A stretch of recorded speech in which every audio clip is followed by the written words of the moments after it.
Welcome to the Hunter's Advantage podcast, where a group of budget-minded hunters scour the woods for whitetail bucks and whatever other big game is in season.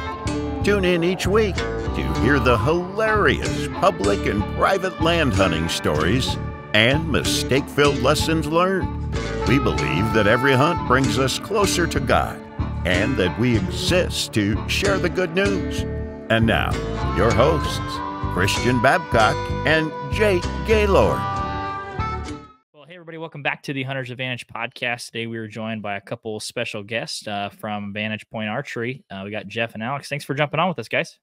Yeah, thanks, guys. Thanks for having us. Yeah, so we had you guys on, I don't know what it was, late last summer, I think it was. And July? yeah, maybe? that's about right. Something like that. We were just talking about it before the show. We were within mere feet at Total Archery Challenge this last weekend and didn't link up. So now I'm gonna have to make it up to you and come out to Austin on Wednesday to see you. Yeah, we'll be in the shop. I don't know. We're in Arlington now, gonna hit some shops and catch a baseball game tomorrow night, and then drive down in the morning. So probably around lunchtime or something, swing in and come say hi with Tyler and those guys. Great shop down there. Heck yeah. Yeah, you guys are coming off. I guess you guys are going to all the tacks this year. Is that right? Or most of them? I think all but two. All but Dakotas, right? I think all but the Dakota. Yeah, all but South Dakota. And then they added a new one this year up in like Wisconsin, I think. I don't think we can hit that one. So we're hitting most of them at least. There you go. They didn't send you on the road, Alex? What's up with that? Well, she's going. Everybody in due time. Yeah. Yep. Just biding my time. There you go. Yeah, that's cool. We went to that. Funny you were talking about the Warrior Rising. We went to that event on Saturday, I guess it was. Were you there too? I'm telling you now, this is just getting insulting now. Yes, where were you hiding at? Yeah, I guess we have very forgettable faces. I was camouflaged under the deck. I was just watching. You guys would walk by, and then I'd pop out and hang out with everybody. Well, I remember we walked up on the table and we're looking at a bunch of the prizes, and I was like, oh, I know those right there, and I bid on the Vantage Point Broadheads. I think I got up to like 200 on the Broadheads, and I was like, oh, don't lie, you said $60 and then that's not true. You cut yourself off. That's not true. I was looking for a deal, but no, we were at that event too. That's crazy. I think Tommy said they went for $400 or something. That's a great group to raise money for. And like I said before we started, we got a big thing coming on in San Antonio where we're going to put a real big package together, at least $3,000 worth of stuff. Matthew's bow that Tyler from Archery Country is doing, a bunch of stuff from us, and some other great sponsors that just try to raise money for the wounded or for the Warrior Rising. And then I think we're going to at some point try to pick one for every show and just try to put a package together for every tack. But that's a bigger feat than we thought it was. We were going to try to do an event at every one, and man, it sneaks up on you, and there's a lot of working parts and getting everybody involved because you don't want to leave anybody out. But easier said than done. So more to come. Just hang in there. Yeah, I couldn't imagine the logistics part of it. I mean, just from Beaver's Bend to San Antonio is a pretty good haul. Yeah, thank goodness we got a few days in there. Yeah. So get the Red Bulls probably. It was a last minute thing. We were going to fly home today and then come back down on Thursday morning. And then we got Tyler called me and said, hey, can you be here Wednesday? So we changed it around. I called my wife, said it makes no sense for me to fly home on Monday and then leave on Wednesday to be back down here. And my wife supports me in everything I do. So she said, all right, knucklehead, do what you got to do, and we'll see you when you get back. There you go. How was the road season for you guys? Like the show season? I know you guys went to SHOT Show. Were you guys at ATA too? Not ATA this year. It overlaps with the Dallas Safari Club. So Ryan and Stringer hit up that one instead. So I think that was the first one to kick off the season. And then from there to SHOT Show in Vegas, which was fun. We had a booth for the firearm section since we have Vantage Point Armory now, and then also in their new archery section. And then Jeff and I went to the Western Hunt Expo in Salt Lake, which was super fun. I'm sure I'm missing some in there too. Sports Inc., the NRA Great Pennsylvania. American Outdoor Show. Yep. That's a grueling one. 9 days in PA. Me and Alex did 4, and some other people did 2 or 3. But show season was definitely tough. And then TAC is a blast. I mean, you get to meet so many people, but it's every week. And Sean told us that next year's 22 events, so there'll be TAC events that overlap. So everybody's gonna be on the road. We'll get Alex through her big year this year, and then next year we'll have her and Andrew out to 11 shows. There you go. It'll be fun. The tech events are really fun. I like hanging out there. It's casual. You can kind of sit in your lawn chair a little bit. You don't have to be on your feet so much. Did you get to shoot any while you were there? I did not shoot. Didn't even bring a bow. Yeah, it's tough when it's only 2 of you. Because you know how it is. It could take up to 4 hours. Like Brighton last year, I think it was the Sitka, or might have been the Leopold, but there was a line because you had to kind of go down this hill and then come back up, and it slowed everything down. I know people that were on that course all day long, so it's hard to leave somebody in booth and then somebody go out. But my son's going a couple times this year. Him and Ryan are doing Georgia, and then me and my wife and my son are going to go out and do PA. So I haven't told my wife yet, but Sherry's going to be sitting in the booth. Me and Parker are going to be out shooting at least 1 or 2 courses, or maybe Parker will be sitting in the booth and me and Sherry will be out. Or more than likely, I'll be sitting in the booth and they'll be out. Well, all I can say is watch go. your step on those courses, because I think about everybody in our group took at least 1 tumble, especially on Saturday when it was really slick. Jesus, like it was rough. I need my surfboard on one of those. I slid off into the lake. That was funny. So I know last time we got you guys on, I guess it was last summer, we talked a lot about products and broadheads and arrows and that sort of stuff. And one of the things that we talked about was, Alex, you were going to get to go hunting a little bit this year. And I was curious, I didn't forget, how did your hunting season end up last year? Did you get to shoot anything? I didn't. I got out there a little bit. Not as much as I should. I tell Jeff, we all work too much and we're not out in the woods enough, but it was fun. I got to learn a lot. When you haven't gone hunting before, like there's a lot to it, like getting up in the tree stand and just doing stuff like that you wouldn't think of as somebody who does it all the time, but just like a lot of random things I didn't think of. I'm like, oh, I need to learn how to do this and, what to do when this happens or whatever. So I got out there a decent amount, but saw some stuff. Could have got some shots on something, I think, early on, but it was like the first couple sits. I'm like, I'm gonna hold out for something big, but it was fun. I got to go out with my fiance Andrew too. He's kind of in the same boat. We're just learning, so it's kind of like the 2 stooges out there a little bit, sometimes. But it's been fun. I'm hoping to go turkey hunting here soon, so we'll see what happens. Well, I thought when you worked at an outdoor company, people just paid you to go hunt all day. I thought that's how that worked. Maybe one day. You gotta know who she works for. There you go. Yeah, that's cool. Well, what about you, Jeff? Did you do any good? So yeah, I went out a lot, right?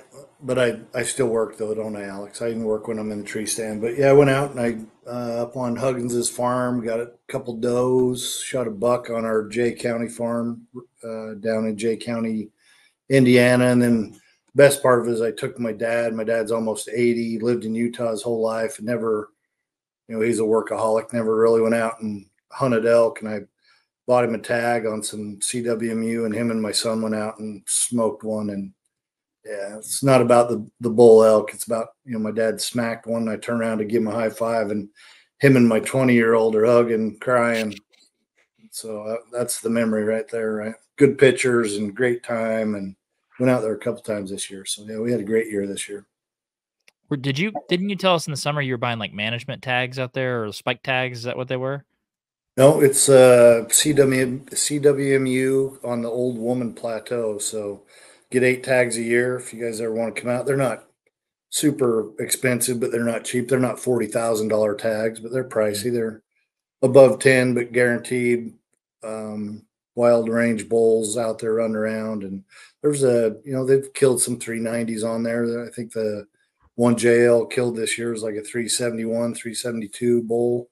My dad killed a big bull out there, so it's just fun. Even if you don't get a kill. When I was standing on the road and we had, I don't know, 7 or 8 bulls that we called in that are bugling, just spitting, how they pee all over themselves. And my son's standing on this road that we're on. There's some oak brush between him and the bull, but that bull can't be 4 feet away from him, just full bugle, spitting. And I'm back there, and so's a guy behind him cow calling. He's like, "Dad, stop. We were trying to get the bull to come up on the road right next to him, but it's a blast. We're going to do it again this year. Heck yeah. To get out there. That's fun. Yeah.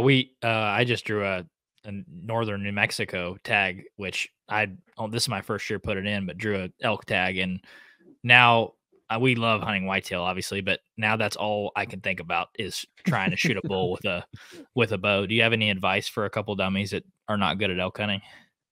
Call Aaron Overton. He's my buddy out there in Arizona. When we're done, I'll get you all his contact info. Give him a call, and he'll get you on whatever you want. Just a great guy and loves to hunt, and probably tell you exactly where to go. But yeah, just make sure you're downwind, and those. It seems like the elk, you don't have to have your scent quite as good, and you can still get them in during the rut. But they're smart. They don't get that big and hide that well and live that long for being dumb. So just gotta play the wind and practice up on your cow calls. Yeah. Well, or I guess I've had a turkey gobble about, 50 yards away from me. And just hearing that, I haven't shot one up close in the spring or anything, but just hearing that, like, that gets me excited just a little bit. I couldn't imagine a bull elk coming in and just hollering its head off. And I don't know, I'm ready. I'll just be filming, but I'm ready to experience that. Wait till they come in, and they're coming in like they're on a freight train, full bore, looking for that cow. Turkey coming in, you can beat off a turkey with your gun. It's gonna be tough to get a bull elk off with your bow. Yeah, that is true. So maybe I shouldn't put a decoy on the end of my bow or hide it. Hey, it's up to you, buddy. Depends how big the boys are and if they're brass, right? There you go. So you grew up elk hunting, though, right? That's what you told us last time. You've done a lot of it. Yeah, I grew up in Utah, so anything and everything, right? Actually, Alex's dad and me were best friends since we were kids, and I can't remember not hunting, guys. I was blessed that way, and just to get to go back out and stomp around where I grew up is amazing. I don't get to go out that often, but living in Utah that's a different animal. You guys chase whitetail and whatnot, and that's fun. But Utah, you can do mountain lions, bears, elk, deer. Although it's the only state that doesn't have whitetail. That must not be that good, I guess, huh? We have everything else. You can, if there's a trade-off, right? You can have whitetail, or you can have everything. You can keep your whitetail. I'll visit you to shoot your whitetail. Yeah. Well, that non-resident tag just now went up, so I don't know. There you go. Did you end up making it out to Oklahoma this last fall? I didn't make it to Oklahoma. No. I think you were trying to go see Jeff down there, and you guys didn't end up going. Yeah. Matter of fact, I called Jeff on my way over and said, "Hey." Well, we had talked before we got to the TAC, and I said, "Hey, I can't make it. I got to fly home, blah, blah, blah." And then we decided to stay. So I called him. I said, "Hey, I can make it out there now. I'm headed your way." He says, "I can't since you told me no. I'm going to, I think he's going to a Browning shoot or a Winchester shoot in Wyoming." I'm like, oh, one of these days we'll make that happen. Yeah. Well, I just think it's funny how you were in Oklahoma and some guys in Oklahoma, and you didn't care to message us saying, "Hey, we'll be here," but that's on us, though, I guess. I figured you were at TAC and you didn't walk 5 feet, but you want me to drive halfway across the state to see you. I got you. That's how Jake is. He likes to be pursued. Hard one to get. Ask my wife. Listen, guys, we wouldn't be able to do the podcast if it wasn't for you all. So we just want to say that you guys are greatly appreciated, and thank you for following along each week. And speaking of support, we are partnered with Out on a Limb Manufacturing, and I can tell you from firsthand experience, Matt and Chase are great, down-to-earth guys, and they make some of the best saddle hunting products out there. Whether you're looking for a set of climbing sticks or a mobile, lightweight, hang-on tree stand, or maybe you're even a one-sticker. You mean tree Pilates? Yes, tree Pilates. If you've been to the grocery store or the gas station lately, you know that Uncle Joe is doing his absolute worst to take all your money. That's why we need hunting gear that lasts year after year. And trust me, I've been rocking the same Out on a Limb Shakar climbing sticks for 4 years and the Ridge Runner 2.0 saddle hunting platform for a few years as well. This gear is built to last. We can confidently say that Out on a Limb is the best bang for your buck. And it's the best gear if you want to deflate a big old buck. Ooh.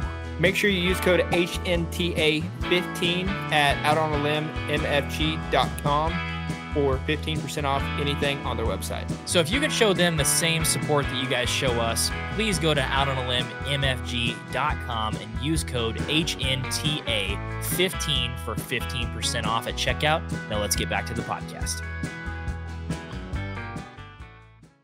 We, like I said before the podcast, you guys sent us some broadheads last year, and we were really grateful for that. And we got to put some hair on our chest with them this last fall, and tell you, I was pretty impressed. This is my first go around with hand sharpening, sharpening our own broadheads. It was funny. I mean, Jake and I were at camp, and Peyton and Jake both shot those broadheads too this year, and they brought them to me, and I'm on the work sharp, just sharpening them all up before camp. It felt very primitive and really fun. But Jake and I both I shot the 150s because I have a lot longer draw length, and so my arrow's pretty friggin' heavy to start with. And Jake shot the 200s this last year. And I was, we have a video of that has 30 kill shots in it. And a lot of those are with mechanical broadheads. And you just see lack of penetration. And I shot a buck on opening day last year, October 1st in Oklahoma. And I shot this deer with that single bevel 150, shot it, and I didn't find my arrow till 3 weeks later. It went so far past the deer. My buddy found it in a cedar tree, like 30 yards past the deer. I shot it at 17 yards, and it blew through the deer that easily. And I was pretty impressed. The Omega, is that where you're shooting, the single bevel Omega? No, not the Omega. No, he's got the premium single bevels, the green ones. They're all good, but yeah. Hey, that's what we're going for. I talked to a lot of people at TAC. And, when you look at the anatomy of an animal, 2/3 of the kill spots behind the shoulder. And everybody says you got to shoot the seam, which, placement's everything. But if you miss, or what we're telling people, that new Omega, shoot the shoulder blade. We've got it where it's going through the ball joints. Danny Alba just dumped a massive boar down in Texas and went through both shoulder blades. I mean, full pass through. And everybody says that's one of the toughest animals to kill, but we're trying to make broadheads where you can put them anywhere. And like you said, that it's one thing if you miss and you got to go look for your arrow. It's another thing if you drill that thing and you got to go find it. That's the ultimate piece right there, right? Is you want a full pass through, 2 holes, blood pumping everywhere, and make it ethical on that animal. How far did the deer go? He went about 25 yards. Yeah, and fell over. And it was funny because on the video, it was pretty early. He came in pretty early, and I shot him, and I was like, did I hit him? It cut through. It was so sharp. It cut through him because I hand sharpened him, and I got him cutting hair on my hands, and I hit him. It went through so easy. I was like, I missed him. It's like, I just totally missed him. And I pulled up the slow-mo on my camera, and I was going frame by frame. I was like, oh no, I went through him. I was like, where's my arrow? And you just see it. Is that not the one that hit off the leg of the? No. That wasn't it. That. Okay. No, I'm talking about the first buck I shot. Yeah. No, it bust through him, and I sat there and I saw the deer fall, and then I couldn't find my arrow though. My buddy found it, and he sent it to me like 3 weeks later and was like, "Is this yours?" I was like, "Yes, I've been looking for that." And the broadhead. Did it just walk off? Did the deer just kind of walk off? I don't exactly remember. I was kind of freaking out. I thought I missed him. But no, I think he ran off and then fell over, if I'm remembering it correctly. You're saying, is it usually so when you hit them, something was so sharp they don't know what happened? That's what we're seeing, is that over and over. It doesn't matter if it's on a deer or a turkey or a hog, we're seeing that when you hit them, that's like, hey, something's wrong, but I'm not sure what it is. And they just kind of walk over, get dizzy, and flop over, versus some of those mechanicals where it's hanging out of them, it's flapping around, and those things bolt. And then it's the adrenaline. I like those deer that you shoot and they don't know you hit them. They just seem to taste better than one that's high strung, full of adrenaline that runs off, especially when you go after the muleys. I think the more they run, it's like an antelope, the more they run, the worse they taste. And we're seeing these pass throughs that are just going straight through, and the animal doesn't know what hit them, and they tip over. I shot a doe up on Huggins's farm up in Rome City, and she was about, I don't know, 10 yards out there, real close shot. Put it right through the front shoulder. She was actually quartering to me, put it through the front shoulder, both lungs and part of the heart. And she just stood there and looked at me, walked about 4 steps, and then you seen her get weak and flip right over. And it was pretty quick, but it went in, it had a nice hole, but when it came out, it looked like a mud flap. Because I was shooting that 200 Omega, and it just left this great big corkscrew. You could see it where it went in. We dissected her a little bit, and where it went in, it kind of looked like a funnel. The farther it went in, the bigger it got. And it just come out, and man, we were with a guy, and he says, "Man, that looks like a murder scene." I said, "It is. Yeah, she's dead. She's dead. Yeah. Blood everywhere." That's what my buck did this year. Not the murder scene, but I had one come up behind me about 20 yards, and I shot, and thankfully I seen the arrow hit it, because the only thing I seen after that was it skidding off of a rock, and then it shot up about 50 feet in the air after the pass through. And I was like, well, I'm going to kiss that arrow goodbye, because I knew, like, it was tall grass. I ain't finding it. And the thing ran about 15, 20 yards, and it didn't stop and look back. It just bolted and kind of stopped, and then it just started walking away. And it kind of got in these row of pines directly, like, there's just a row of 3 or 4 pines directly in front of me. And it got kind of in between those, and I lost sight of it. And so I was swinging around the tree in the saddle, just probably looking like a monkey up there, just trying to see if it's going to bolt one way or the other. And I wait about an hour and a half, and I get down and I go back to camp, and I'm like, I didn't see it leave, but I thought I seen it stop right after I lost sight of it. And sure enough, it went probably 45 yards. So when we got out of the truck and walked, I don't know, probably 400 yards down to this little finger, it was a total of 7 minutes by the time we got to my tree, walked to where I last seen the deer, which that's where it was laying, and then already had it on the stretcher and getting hauled out of there. It took 7 minutes. So that's pretty good.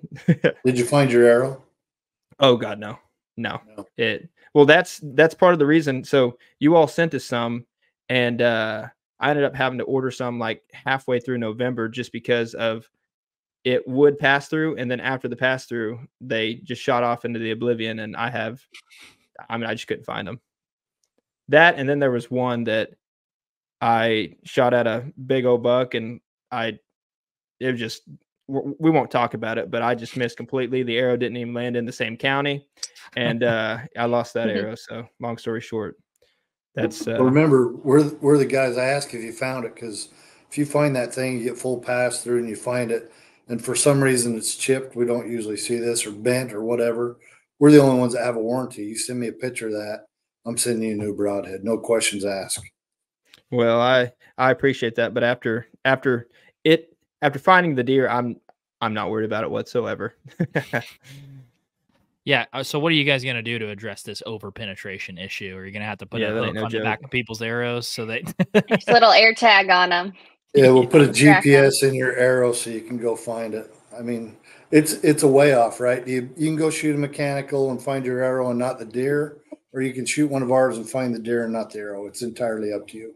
It's a choice you got to make. Life is all about choices, gentlemen. Yeah.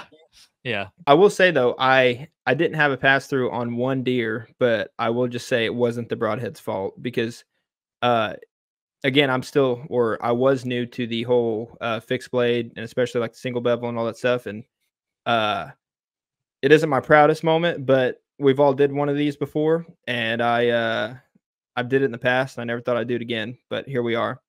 I had a doe walk in on me, and I thought it was a mature doe. And let me tell you, that thing probably still had milk teeth. Okay.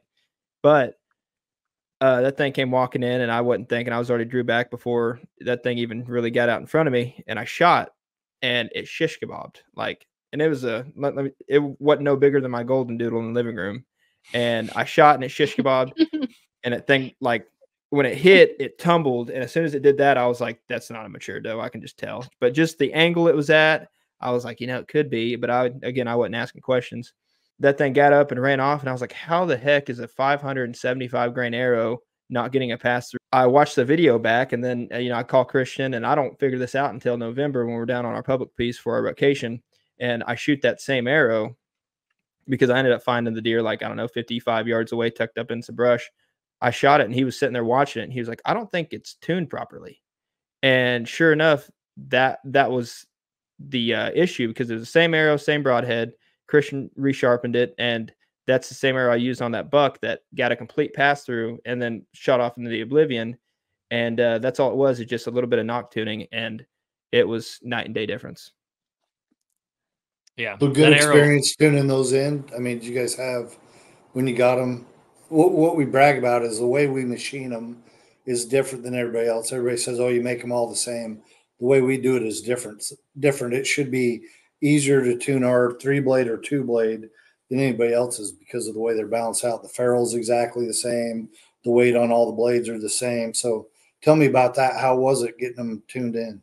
No, it wasn't bad for me at all. I paper tuned my bow and then a little bit of knock tuning, and that's pretty much it. Jake and Peyton had we use these Exodus arrows in their spinal line, so they have a mark on where they are, and you're supposed to line that up so every arrow is shooting exactly the same. And they didn't know about that mark, so I was just spinning their arrow just a little bit, and it went from fishtail and wobbling to just dart every time. And it was actually really easy. Sighted in with them and just a little knock tuning, and it was good to go. For us, that's all it took. Since we lined up that little mark, and then they flew perfect. Are you guys shooting them to using the broadheads to practice, or using target tips?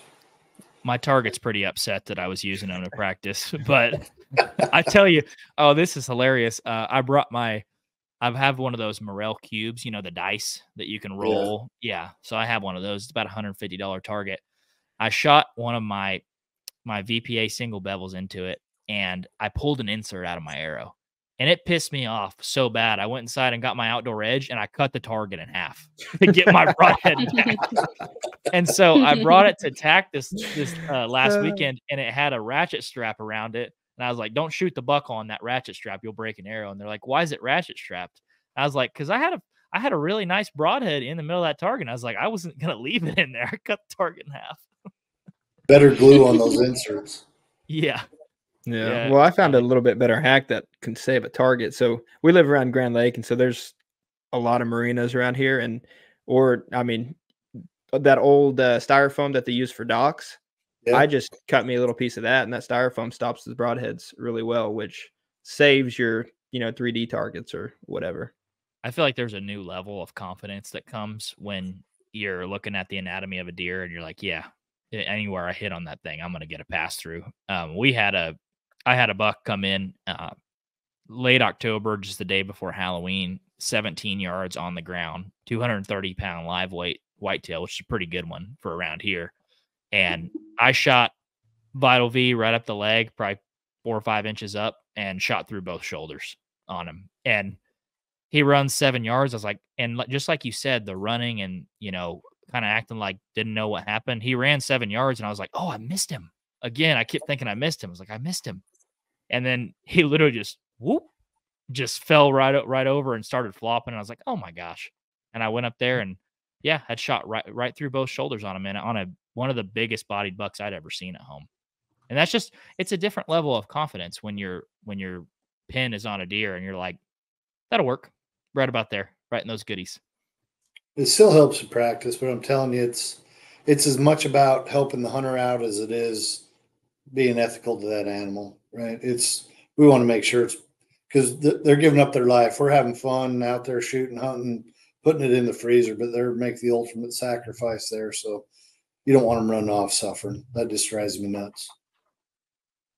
Yeah, and you're giving yourself, I just feel like if you can get 2 holes, you're giving yourself such a better chance of recovering that deer, where you know, you get one, you're not getting a lot of blood, or you get two, you got a pretty good chance of recovering that deer, especially where we're at with drones and dogs and that sort of stuff. Like, we're probably finding that buck, you know, if you get 2 holes in them. Did you guys watch that interview between try not to say their names, but 2 talking heads? Yes, one we like, did. Yeah. Did you hear the one knucklehead say, "Oh, full pass through is overrated"? Like, what? Yeah. About tipped over. I'm like, obviously you're selling something and you don't, truth and fact has gone out the window, and now it's all about, pushing your brand or something, because you don't want a full pass through. Give me a break, man. That's just lose credibility right there. Yeah, and I mean, he has a good point, but he's also one of the top archers in the world. No So doubt. it's just like one of those things. If you're an average Joe like myself or Christian, I mean, you're going to hit too far up on the shoulder. You're going to hit, too far back, and I mean, we're going to need what the other person calls that plan B arrow, and I mean, that's kind of what we go for. This is a plan B with, it's kind of like that. I want to call him Rocky, but a Rambo type thing, right? It doesn't blow up like the Rambo arrow, but no matter where you hit, that thing's going to smoke it. Yeah, I learned this year too. One of the things that, you know, really worried me switching to a smaller cutting diameter on a broadhead was the blood trails. And I saw a lot of variability in the shots. Like, you know, you see in mechanicals sometimes, you know, good blood trails, sometimes terrible. I found that same inconsistency when I was shooting these broadheads. There were some that was the red carpet, and there were some where it didn't bleed very well, but it ran 20 yards and fell over. Right. And I kind of had to weigh that out. Where do you sit on that, Jeff? Like, do you care about a blood trail at all, or you just worried about putting the animal down and you'll find it later, deal with it?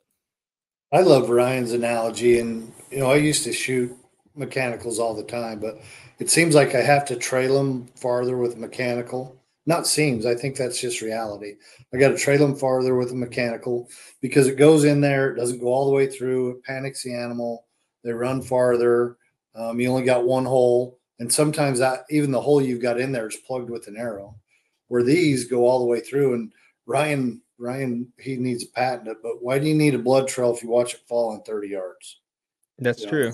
You don't need to trail them, and it's ethical to the animal that way. So it's not saying they're all like that. I'm not saying that it's about shot placement and practicing, but again, if we can give you a bigger kill zone, the probability, I mean, use statistics, the probability to find that animal close and ethical is a lot better. And especially if they're not panicked.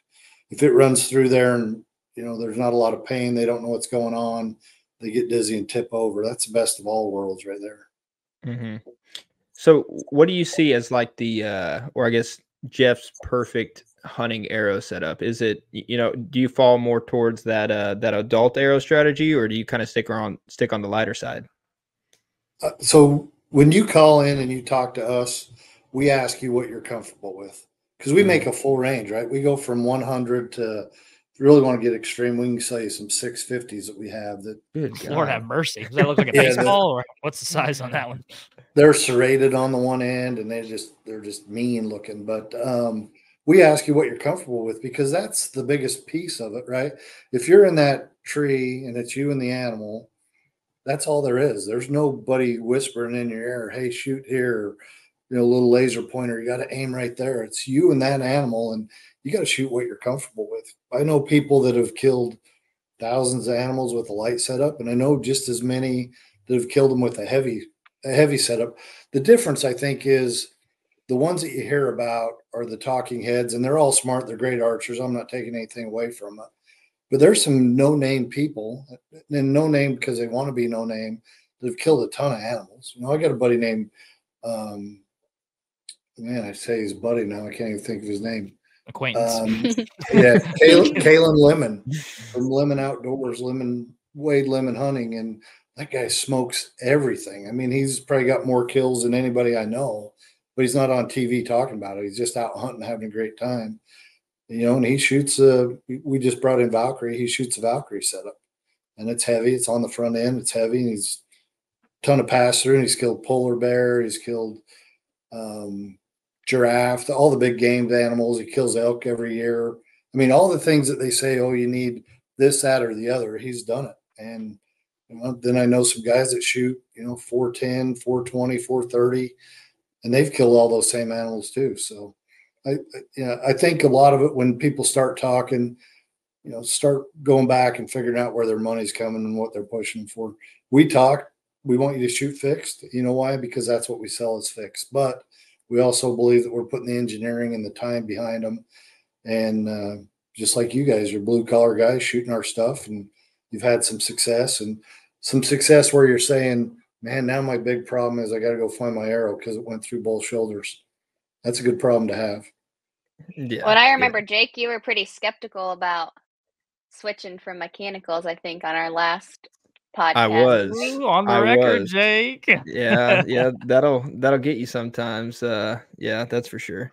Yeah, well, because before, and it's probably due to laziness, but I would try a fixed blade of some sort, usually just like a 3-blade from Walmart or whatever it is, and it's just the know-how on how to tune it, and that just kind of overwhelmed me. So I was like, okay, I shoot my field point. I throw this, I used the Grim Reaper whitetail specials, and those things flew great. But you have some instances where, especially on whitetail, where if it ain't, that perfect double lung shot, you're not getting a pass through. And most of the time, and there's that argument too, where the people who really don't like the pass through and they want the arrow to stick in there, well, most of the time it ain't sticking in and just the blades just going everywhere. It's most of the time you're hitting that backside shoulder, so the broadhead's already stuck in bone, and all that's doing now is just plugging a hole on the other side. And I mean, is it causing damage? Yeah, but it ain't like flailing around in there like probably a lot of people think. So I mean, so then just the timeline, we talked to the Ranch Fairy, and he gave some awesome points, and it was perfect timing because you guys were on the podcast, which helped my spirits even more. And I made that jump, and I'll be honest, I'm not disappointed in the slightest. The only thing I will say about my setup, and it's nothing to do with like just the fixed blade, but it's just the weight of it, right? Because I like the weight because I feel like I get great penetration. It showed that last year, but sometimes on public, and especially like in the more mountainous parts, a deer could be a little bit below you or a little bit above you. And if I have too heavy of an arrow set up, my pin gaps are a little bit wider. And so, I wear glasses most of the time when I hunt. And so it's a little bit harder to range it. And, so I'll range it while it's still walking. It'll be at 35. It takes a couple steps, quartering away. It's like, okay, I think it's at 42. I think. And so I don't have time to range it because at that point it'll be 50 yards again. So I'll just have to, I guess, go with it. And I think I just need a little bit lighter of an arrow setup, but I don't know. I'm really still experimenting with it because I do like the heavy arrow setup. So I don't know. Do you guys have any tips on that? I don't. Again, it's practicing all those different things. You go to my house, and I've got tree stand setups. I've got flat. I've got stuff where we kneel down. I got them out of a blind, and just try to replicate all those so that when you're in that situation, you feel good. But you're never prepared for that situation, right? Your heart rate's up, especially if it's a big buck or something, or if it sneaks up on you. My buddy Steve Huggins, we were up on his farm, and he shot a big buck, and it was seconds. He sitting there. Actually, I think he just got done peeing. Climbed back up in the tree, turns around, the buck's there, pulls his bow up, smacked it. Got it. It went through both shoulders, probably a little more forward than what he thought. He let that deer lay, and it didn't go 15 yards. It went off into some tall grass, but let it lay for a few hours and then went out there and poked his head in and hit it. But you can't plan for that. I mean, right. It is what it is. So I don't know. I've got I got a new bow coming now too. So I've probably got 6 different setups, and they're all different. And I just play with all of them and, set them up and know where you go and just feel confident that you've practiced enough that you can do it. I was looking at you said something about the broadheads, and not this show's not about selling our broadheads, but that's the one thing that's different in ours. If you look at like Muzzy or somebody like that, great name, been out there a long time, but all those little razor blades, they all weigh different. That's all variability, right? They fly different. You don't know from arrow to arrow if they're all going to fly the same. You can tune them. You can't shoot them into a target and reuse them. So you're shooting your target tip, and then when the money shot comes up, I'm not as confident, or I wasn't as confident, because some of those flail away. That's where I think we're different, is you can go shoot ours all day, pull them out of your target, sharpen them up, and go and shoot them. And that variation isn't there like it is on a mechanical, or even some of these fixed blades, like the MIMS injected ones. Some great designs out there, but there's porosity in each one of those blades. There's porosity in the ferrule.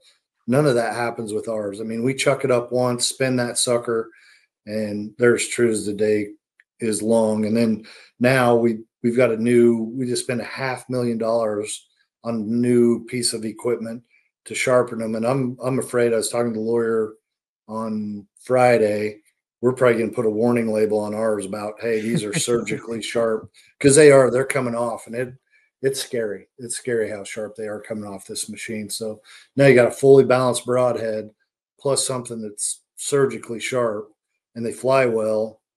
I'm hoping to turn the industry on its head and say, why would you shoot anything different?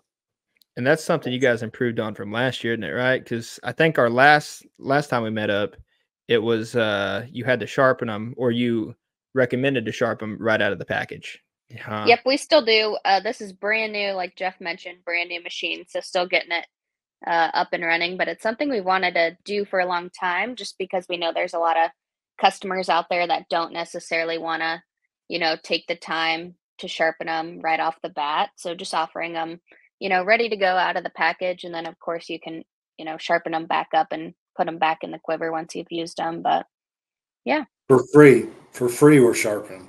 Some of our competitors say, yeah, we'll sharpen them. It's $12 or $25 a head. Ours are free.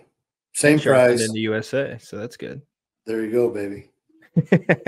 I don't know. It's pretty therapeutic to sharpen something now. When I got that work sharpener, I'm sitting in there like, anybody got a knife you want me to sharpen? Like it's fun now. Like, yeah, sharpening and stropping, and it's really cool to, somebody hands you their broadhead and you're like, okay, this will work, and then you hand it back to them, like, ooh, finger down, like I really enjoy that now. That's, to me, that's like, I don't know, the more primitive and more involved I can be in my broadheads and my setup, the more fun that I have, and the more confidence that I have too, because I'm like, I know this thing's sharp, because half the broadheads you get out of the pack are not even remotely sharp. I'd say most of them. Well, if you wouldn't have dogged us at TAC, you'd have seen me and Ryan in the booth with those little, that's all we did all day, is sit there and try to sharpen each other, to the point that I want to get one sharp enough I could stab him with it. So that makes sense. So you were looking down sharpening, you weren't looking 10 feet in front of you when we had buddies buying a new sight. You could have hollered and said, hey, but it makes sense now. I understand. I sharpen like this. Where are these Oklahoma boys? Yeah. Losing arrows. That's where we were. Soaking wet. Yeah. I don't know too. Broadheads and arrows are really interesting, because I feel like in the last 5 years, you've got a lot of content about broadheads, arrows, weights, setups. And, I think there's a subset of hunting folks that really like to tinker. Right. And I think there's also a subset of folks that just want something that works and want to move on. Right. And for me, yeah, when I talk to a lot of folks, it's like, what's the best broadhead I can get at 100 grains and let me move on? And I'm like, yeah, if you switch to a fixed blade broadhead with 100, no matter your arrow weight, I'd feel pretty confident sending most people out with that. I still think it's for me, and this is what I push, is it does irritate me when somebody says, just do what I'm telling you. I've been doing this forever. I'm the best in the industry. Just listen to me. Well, you didn't get to be the best in the industry by not figuring things out. So it's okay for you to spend all that time learning, failing, but now we're just supposed to blindly follow you. That's not what the whole industry is about. This is about getting people out, getting the experiences, learning what works for you, because what works for somebody else, one of these guys is, I don't know, 6 something with a massive draw. You got some guy standing next to him that's 5'4" with, little stubby arms. It's not the same thing. And there's everything in between. So it's about the experience. Hunting is about getting out, enjoying family. Same with tack. I mean, the thing that excites me about tack is you see grandfathers, daughters, grandsons, granddaughters. I mean, it's a whole pack of people in a family, buddies, husbands and wives. I mean, it's the American dream type thing of getting out, enjoying something that doesn't cost a ton of money to get out and do on a weekend, meeting great people. You know, a lot of the people we talk to, maybe politically, they're not all the same, but they all believe in the outdoors. They all believe in conservation. They all believe in family. You know, they're just good American people. And man, it's just nice to see that. Because some days, I'll be honest, you watch the news, I lose hope of that. Then I go to an attack event. I'm like, yeah, the vast majority of people are good red-blooded Americans. And that's the other thing. Me and Ryan went to Shills today as we come back through into Dallas and stopped at Shills, and we're flipping over the backs of the packs of Broadheads. You know, we go to Nap, and of course, everything you should have to put the flag on there, right? Because it'd be a flag, a red flag with a bunch of stars on it, and say, "I love China." But then you go over to Grim Reaper and you flip his over, and I love Jay. He's a Utah guy like me, great American man. We might see difference on mechanical versus fixed, but all of his are American made. And that's the other part I get to is that the hunting industry is more prominent in America than anywhere. And we're selling our souls off to China to make all this stuff to run a buck. We're for profit at VPA, but not at the cost of our soul and our freedoms as Americans. So that's what gets me interested in tack and the hunting industry is just watching those people, connecting with those people on some of the same core values of what we have. And I just wish we could swap it all over that way, but tack's a blast. Oh yeah, it is. Yeah. It's the manufacturing part of it's really interesting too. One of our good buddies, Matt Garris, he owns Out on a Limb, and going and seeing how all the stuff is made and what goes into it, it is really cool to see that too. It's a really neat part of the process. We're trying to partner up. I say try. I think we have. We're going to start making one of his stabilizers now, but Danny Alba has the mule stabilizer out there. We're going to start making that at our shop. And just another, Texas boy went out on his own, designed something that's, I don't know if you guys have tried one, but carrying your bow, it's got a V piece that goes up on your forearm, carrying your bow. Cam Haynes has one on his. He doesn't talk about it, but look at Cam's bow. It's got this big V on the front. That thing is a game changer. We're going to have a Picatinny rail and some other things on there. And again, another good U.S. made product that's going to put Americans to work, get manufacturing back in so we can teach these kids. You don't have to go get a basket weaving degree or Greek mythology with a bunch of debt that we got to pay off. You can go be a machinist or electrician or something like that and make a good living and take something you make and go out and go hunting and take your family with you. I'm on a pedestal now. Don't get me going about American made. Hey, I think I hear about basket weaving every single podcast we do. I think it always comes up. Well, I got my associates in underwater basket weaving, so I'm offended. There you go. Well, you should be shooting a bow. And if I paid your tuition, next time I see you, you won't have to worry about a handshake. It'll be an ass whooping if I can do it. Oh, I can't awesome. Come to archery country on Wednesday anymore. That's Alex, funny. You need to talk. I've hogged the whole time here. Yeah, Alex, I was gonna ask you, Alex, is there anything I know you do marketing and stuff. Is there any products or anything that you guys are working on, whether it's on the armory or the archery side, that you guys are really excited about? Yeah, so I don't think we had even really talked about the armory last time we were probably on the podcast, because that was kind of really nearing Christmas time, beginning of this year when we launched it. But, just expanding, like we've talked about, we're a machine shop and we do everything in-house. So just finding new products we can make. We have a lot of people in the shop who are passionate about archery, but also passionate on the firearm side of things. So, right now, we offer pistol compensators, so they're patent pending, 50 state legal. They don't require a threaded barrel. So it's really taken off with a lot of those states like California and places like that where they've got some interesting laws. So brand new. I mean, really just putting out products as fast as we can without sacrificing quality and ensuring we're going through proper testing. We are working with law enforcement agencies and actually some military, contacts to maybe adopt the compensator. And we've got some other stuff on the firearm side we're working on too, and even on the archery side too. So I'll let Jeff lead the way as far as how much we want to share on the archery side of things. Yeah, we've got you'll see some really new innovative products coming out that take away what you have to add to your arrow. Everybody wants to add certain things to make it stronger. We've got some patented stuff coming out it'll change the market again. But what's going to come out in the short term is the bleeder blades on the Omega. We're going to have some Omegas that come out that you can add bleeder blades to. They'll be easy to take off so you can sharpen, but they'll come out razor sharp. And there'll be a standard bleeder blade that fits from the 125s all up to the 250s, 300s. So you'll be able to go from, I think, 150, 125 with the bleeder will be 150 will be our smallest, all the way up to 350 grains. Then you'll start seeing on our website, we got all sorts of accessories now. We got some American-made sharpening stones. They're not stones, but they're metal with the diamonds embedded in them, but U.S. made. We got a local guy making us some strops.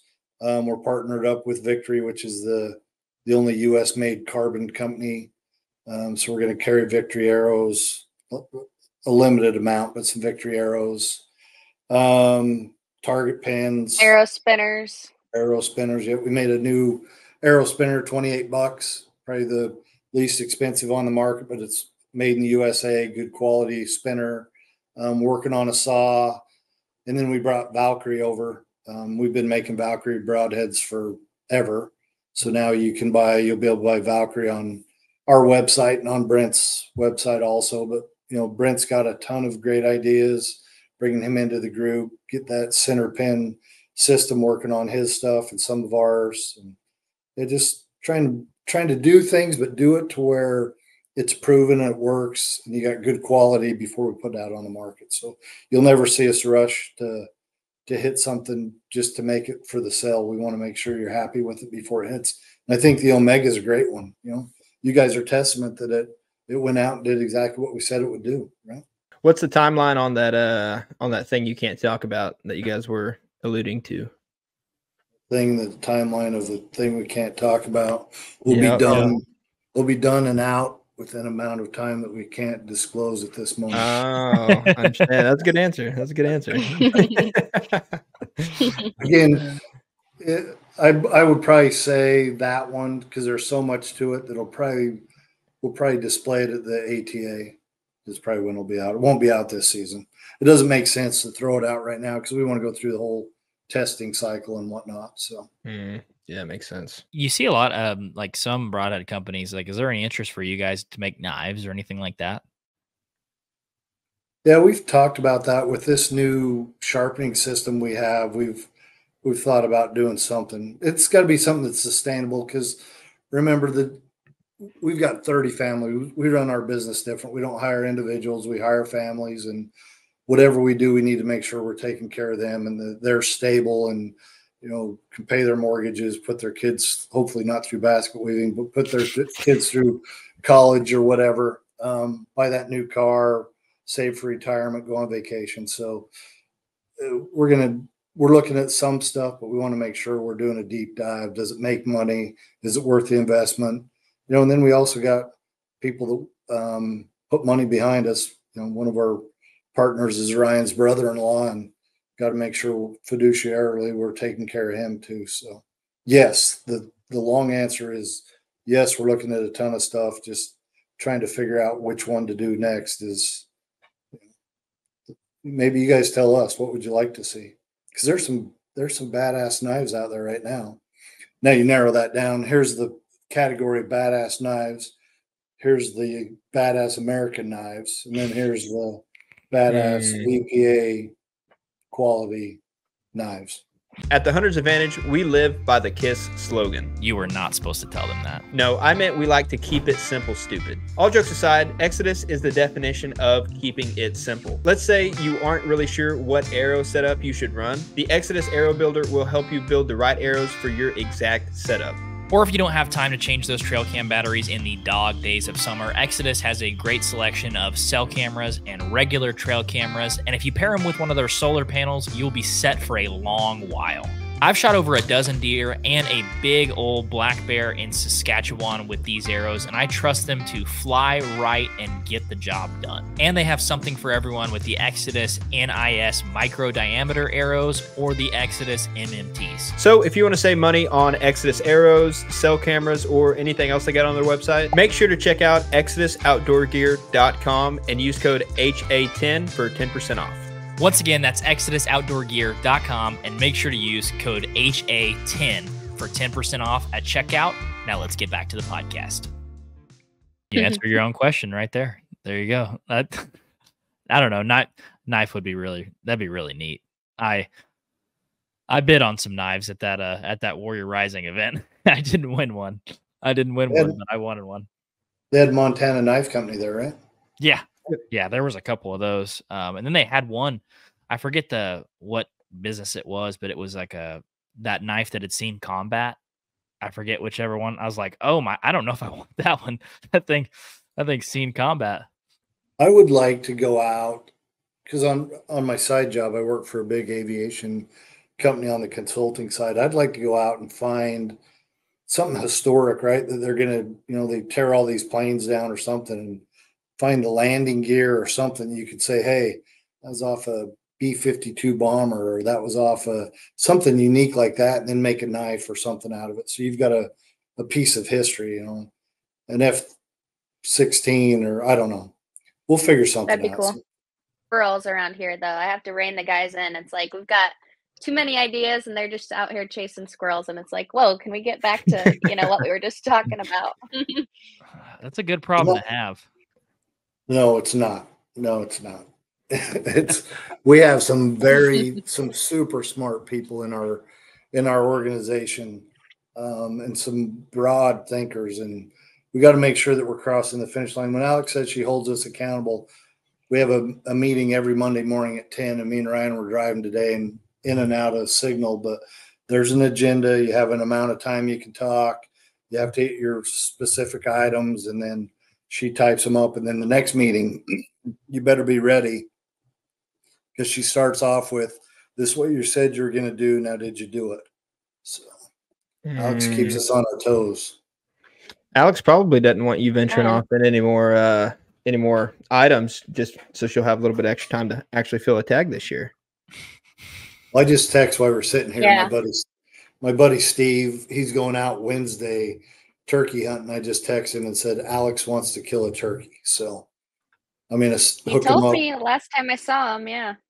I'm gonna hook him up after this on a group text and say, go get her one. Yeah, that'll be awesome. But I'll be the first to say that turkey ain't cooler than a whitetail. That's all I'm saying. You need to try our thumpers. Have you ever shot anything with one of those thumpers? The little small game heads. Alex, after this, figure out what weights they have and shoot. We'll send you some thumpers next time. We know guys killing coyotes with those things. Really? Where do you shoot a coyote with a thumper? I haven't shot one in the head, I guess. I don't know. Lord. Squirrels beware. You shoot one of me in the chest with one of those things, I think I'm going to die. Oh, my gosh. That'd rattle your brain. I could see why a coyote would be done after that. Dude, that's like a Mike Tyson punch to the dome piece. No, thank you. What do you guys have keyed up this year to go hunt? Obviously, New Mexico. Yeah, we got New Mexico elk. We'll probably do Nebraska muley. We're going to put in for Kansas for whitetail. And that'll probably, heck, Jake, what else? I mean, just home state of Oklahoma. But, yeah, that should be it. Yeah. It was impressive in Oklahoma. That's some beautiful terrain out there that we drove through. I've never been to Beaver's Bend before. Oh, Southeast Oklahoma is literally, it's the best part of Oklahoma. Like, Northeast is just an extension of Kansas, and then you got a little bit of the Ozarks from, but yeah, then Southwest is just dead, and then the panhandle of Oklahoma. That's just nothing but yucca bushes and cattle farms. It's few it's antelope. awful. Yeah, Southeast is beautiful. The mountains. Well, you hear people. We talk to people all across the country about deer hunting, and we're like, yeah, the Kiamichi Mountains or the Washita Mountains. Like, yeah, those aren't really mountains, but I can tell you a lot of people that were huffing and puffing at TAC thought they were real mountains. Good. Yeah, I was surprised. You guys ought to, if you put in for Kansas, let us know. We'd love to put in, or if you want to hit Utah with us, that tag that we go out for starts in first day of September all the way through December 20th. Sometimes we just go out there and bugle, see what we can call in. Nobody's got a tag, but just play around. So if you want to go out and see the wild, wild west, let me know. I'll take you out there. Yeah, that'd be cool. When is cool. when is that? The elk in Utah? What time frame? September 1st through December 20th. Oh, yeah, got a few months there, I guess. That's fun. Do you have any points or anything for Kansas? No. I got some ruby slippers though. That's kind of what I'm hoping to. I click my hills together and hopefully I draw a tag. Yeah. There you but go. You drew New Mexico on your first time, so yeah. Hey, you got a heck of a lot better shot in Kansas than I did in New Mexico. My buddy, him and his dad put in for rifle tags, and he called me upset about 3 or 4 days ago. I didn't get a tag, and I was like, "Oh, the results are out." He said, "Yeah." I logged in and saw green. I was like, "Oh my goodness!" I drew my second choice too, which I thought was interesting. So I was like, "Oh." So do you get to keep your point or no? You don't get point. It's a lottery system. Oh, gotcha. That's right. And then I had another buddy that's put in 13 years in a row, and he hasn't drawn. And I was like, "Well, I guess I just had." Yeah, I had a lucky bone in my body this year. I got 29 points in Utah. So 29 years, this will be 30 years straight. If I don't draw this year, I'm going to puke, but we'll see. Are you putting in for just a primo unit, like a once-in-a-lifetime hunt, or no? Absolutely. I put in for the Wasatch, Region 6, Wasatch Mountains. You say cut it or clip it? We'll do both. How about that? I had to get with you guys and tell you about all the stuff we shot. 6. How many deer we shoot this year, Jake? I shot 6 with the Broadheads. Not a single one of them didn't get a pass through. You shot 2, right? Yeah. Almost. I felt like every time I checked our Instagram, you had a new post up about something you killed. It seemed like I was like, man, he's really putting them to work. Well, I hate telling my opinion on stuff. You see people like, I'm gonna do a broadhead review. They pull it out of the package and they shoot a target. It's like, it's a great broadhead. I'm like, how do you know? Like, you never shot it through a milk jug, and it opened it up.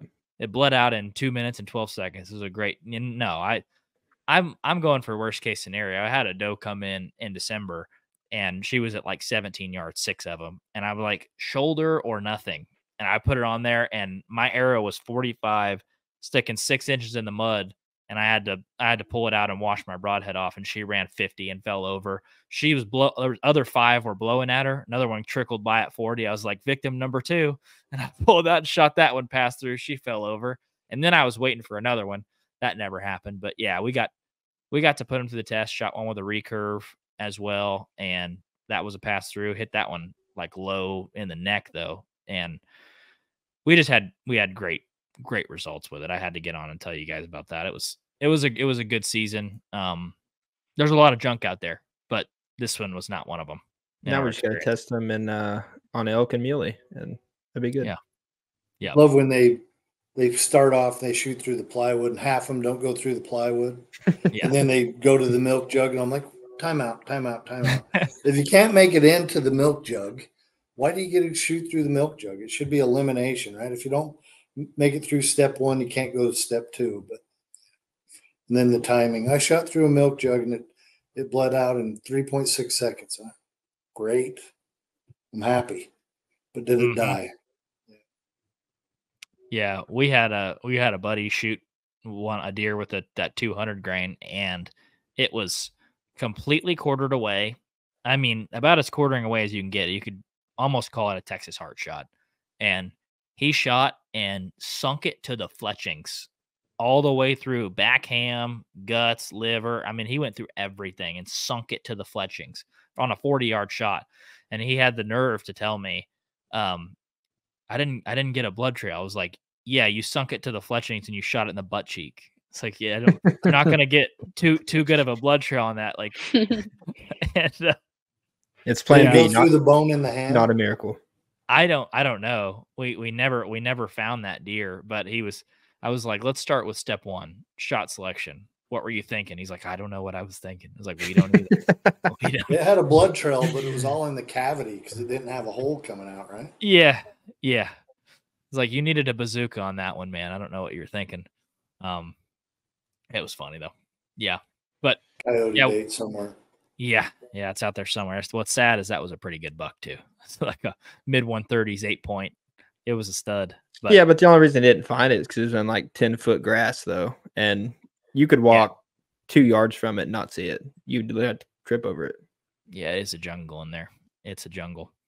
Well, I appreciate you guys coming on again. It's always good talking with you guys. And Jeff, I'm gonna make it out to Austin Archery Club, or not Archery Club, Archery Country. I'm gonna make it out on Wednesday.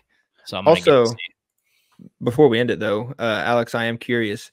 I know you said you went, but did you get any good licks this time around where you're close but no cigar? Do you finally have one of those for us?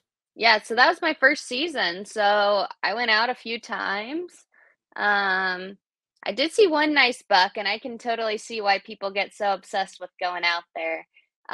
No shot, but I was talking to Jeff. He's letting me, the spot I was hunting, he's letting me go out there. We need to get out there and start trimming some trees and, get serious about the summer going into the season. But no, nothing.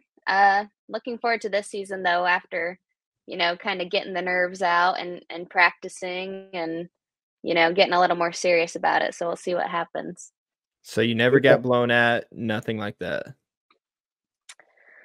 Actually I did have a doe come up pretty close and kind of stomp at me, which was kind of fun to see, but nothing too crazy. No. That's the first person I've ever heard call that fun. Yeah. We're going to get Alex on some big ones this year. We're going to take her up to the Noble Farm in Jay County. Alex has got a big year though. She's not going to have a fiance after this year. She's going to have a hubby. So you got to get her through all that stuff. And she's got a sister-in-law getting married. She's getting married, and priorities first. And then we'll have plenty of time. Yeah. Too much stuff going on. That's for sure. When's the wedding? August. You picked the hottest month of the year to get married. That makes Yeah. It's kind of just the only month that ended up working out. So you got to do what you got to do, but it'll be good. It'll be hot here in Indiana. So you know how most those people have those wedding things that you can buy. You can go onto like Bed Bath and Beyond or something like that. Buy them stuff. I'm going to get Alex set up on one at like Shields or Bass and Bucks or something where you can put in money and get her a new bow or a blind or some new camo or something like that. I don't think I need a new bow till I've killed something with the bow I have. Probably would be a fine thing. Gift card for a new bow, redeemable when you shoot your first deer. Yeah, there we go. Well, like I said, I appreciate it. Where can people check out y'all's stuff, and where are you guys going to be the rest of the year at the TAC events? Yeah, vparchery.com. You can shop all our broadheads and see what we got going on there. Social media, VPA, Vantage Point Archery. You can find us on all the social media platforms. And then, like we talked about earlier, we're going to be at all the TAC events. We are sponsoring the Mountain Archery Fest. I think we'll be at a few of those. So those kind of overlap with the, with the TAC events. But if you happen to be there, stop by and say hi. What else we got going on, Jeff? We have an event the 22nd, 23rd of June in Wabash, Indiana. We got a course over there. It's like 19 miles, 3 different courses. Come shoot that. We'll be at the NRA in Dallas in May. Every TAC event, we'll have a booth up at every TAC, and then come check out the shop. Send us your pictures. That's what we like. And when we talk about families, it's not just the families we employ, but the people we meet, just like you guys. Is once you're in with us, you're in with us. So we're all one big happy family, just having fun and trying to elevate this industry. Right? God gave us something unique, and you'll see hopefully this year too, we got a guy named Todd Dalton. We have a 501c3, I don't know what we're going to call it yet, podcast or videos, but it's called Christ in Camo, and just try to spread the word and elevate everybody up and teach them there's more to this journey than just shooting animals and making money. It's about exaltation and eternal life and saving your soul. So trying to get that message out there too. Yeah, absolutely. Yeah. Absolutely. Yeah. We always try to push that, you know, how everybody wants to shoot that big buck, wants to get in, you know, the Pope and Young or the Boone and Crockett, and they do all this prep work. Our kind of motto is, you know, do the right prep work for the right book. You know what I mean? So that's kind of what we try to push as well. So anything you guys need to shout that out or whatever, we'd be more than happy to. We'll get you some media stuff on Christ in Camo, and maybe get Todd Dalton on. You can meet it's him and his two boys, and he's a preacher in Marion, Indiana, and we were just down there to one of their events last weekend or the weekend before, and just great human beings. Just, I'm telling you, we're missing out on a lot of stuff if you're just chasing that big buck or that big trophy. You can go shoot 1,000 animals as big as they are, and I'll guarantee you the trophy I got with me and my dad and my son over this last hunting season better than any Boone and Crockett or Pope and Young or world record that you got. You know, got my 79, 80-year-old dad with my 20-year-old son with me in the middle, and memories of the last lifetime. Yep, you got that right. Well, I appreciate you guys.